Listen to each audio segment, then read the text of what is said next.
We're going to begin by looking at literal equations. So, what are literal equations? Well, they're an equation with pronumerals that do not have a numeric solution. So basically what this means is they have different pronumerals such as k and a, or b as you see down here, rather than all numeric solutions. Obviously, this isn't counting x or y, but rather you have some other ones as well. So that means when you solve it for x, rather than getting a numeric solution such as x is equal to 2 or x is equal to log 2, 3, you'll get it in terms of another pronumeral. So x is equal to k, like 2k plus 3c, for example. So literal equations, the main thing to be careful of them are to treat what the pronumerals can be, like what the values can be, as they will have restrictions. So when I do an example, that will become a bit more obvious, but you do want to be careful because, example, if there were 1 on k, then k obviously couldn't equal 0. So that's the first thing to be careful of, the different restrictions on the pronumerals.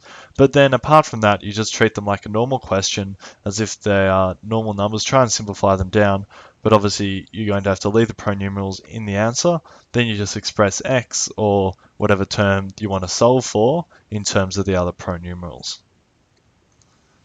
So going back to this, we'll look at this example that the e to the kx is equal to a. So if we have e to the kx is equal to a, and we want to solve for x, then we can, the first thing to note is that a has to be greater than 0.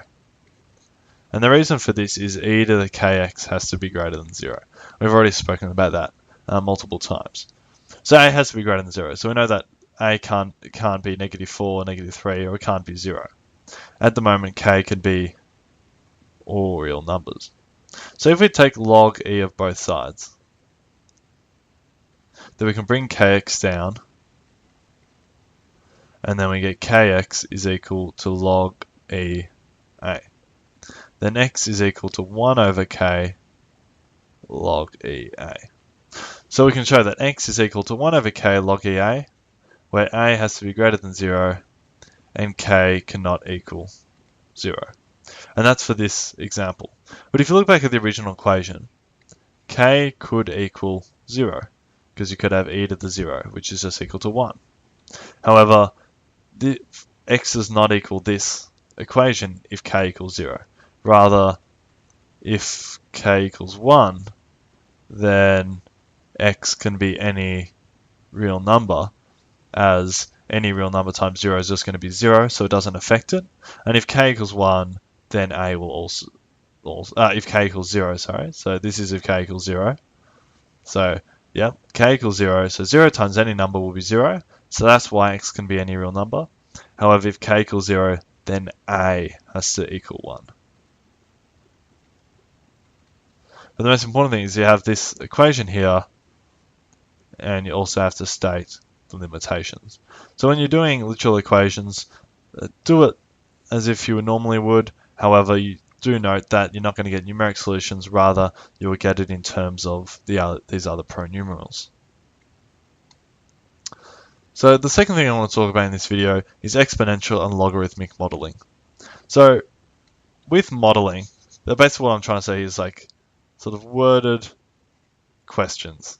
So they often have worded questions in which they model things such as like populations and other variables like that using exponential functions and logarithmic functions. And that's because they actually are pretty lifelike.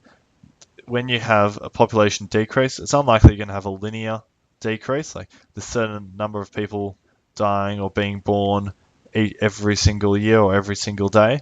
Rather, it's more likely going to be something like that or like that. Where logarithmic, where it starts to reach a peak and then slow down, or it will decrease quite rapidly and then will slow down, reaching an asymptote.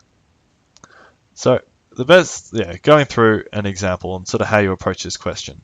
So that always when approaching these questions, you want to look for every type of information they give you. So this one's saying a quick as in there's not much background, but often you have to sort of pick out what you need from the information given. But this is saying that the population of a tribe in the Amazon is governed by the number of people. So this is like the equal to the number of people. So the population is equal to PO times EKT. So as T changes, then the population is going to change as well. So the population is going to change in reference to T. Then K and PO are fixed. We don't know what they are at the moment. However, there can be two sort of things. If K is negative, then, well, e to the KT is, e to the KT has to be greater than 0. So that means that PO will also have to be greater than 0, as P has to be greater than 0 because you can't have a negative population, greater or equal to. And as e to the KT has to be greater than 0, then K, depending on what K is, you're either going to have a increasing population or a decreasing one. So if they give us some more information, we can work out some of the values. So if they say that if the initial population is 1,000, and then if the population decreased by 20% in the first year. So firstly, what does this initial information tell us? So if the initial population, so that means when T is equal to 0. So we can sub T is equal to 0 and P is equal to 1,000 into the equation and see what we get. We get 1,000 is equal to P0 times E to the 0 times K. So no matter what K is, 0 times K will give 0, and E to the 0 is equal to 1. So therefore, this shows that P0 is equal to 1,000. Second part, if the population decreased by 20% in the first year. So that means at T is equal to 1, P is going to decrease by 20%. So it's going to be 0.8 times 1,000.